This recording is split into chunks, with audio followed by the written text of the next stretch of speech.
नाजरीन, आए आज हम आपको ले चलते हैं वियतनाम, एक ऐसी सरजमीन जहां एक सादा इंसान ने अपनी जदोजहद, कुर्बानी और इज्म से दुनिया की दो सुपर पावर्स फ्रांस और अमेरिका को शिकस्त दी। उस इंसान का नाम था हो ची मिन्ह। वो 1899 में वियतनाम के एक छोटे से गांव में पैदा हुआ। बचपन गुर्बत में गुजरा, लेकिन दिल में कुछ बड़ा करने की लगन थी। जवानी में रोजगार की तलाश में यूरोप चला गया। फ्रांस में पेरिस के एक होटल में शेफ की नौकरी की, मगर ये नौकरी सिर्फ रोटी के लिए थी। दिल में उसके आजादी की आग जल रही थी। फ्रांस में रहकर उसने इनकलाबी नजरियात सीखे।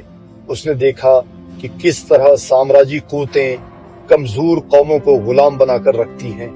वो समझ चुका था कि अगर वियतनाम को आजाद कराना है तो सिर्फ अल्फाज से नहीं, जदोजहद से होगा। वापस आकर उसने इनकलाबी तहरीक की बुनियाद रखी, लोगों को बेदार किया और आजादी की लड़ाई का आगाज किया। दूसरी आलमी जंग के बाद जब फ्रांस कमजोर हुआ तो हो ची मिन्ह ने मौके से फायदा उठाया और वियतनाम को फ्रांसीसी कब्जे से आजाद कराया। लेकिन कहानी यहाँ खत्म न हुई। जल्द ही अमेरिका ने वियतनाम में मुदाखलत शुरू की। जदीद टेक्नोलॉजी, महलक हथियार और लाखों फौजी। लेकिन हो ची मिन्ह और उसके लोगों का हौसला उन सब से बुलंद था।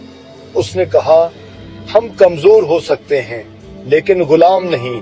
सालों तक वियतनामी कौम लड़ती रही, जंगलों में, पहाड़ों में, शहरों में, और आखिरकार उन्होंने अमेरिका को भी शिकस्त दे दी।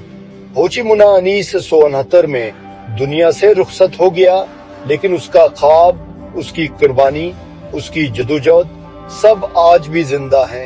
वो एक ऐसा लीडर था जिसने सिर्फ जमीन आजाद नहीं करवाई, बल्कि अपनी कौम को खुददारी, हौसला और खुद इरादियत का दर्स दिया। उसकी जिंदगी हमें सिखाती है कि आजादी तकरीरों से नहीं, कुर्बानी, इस्तिकामत और मुसलसल जदोजहद से हासिल होती है।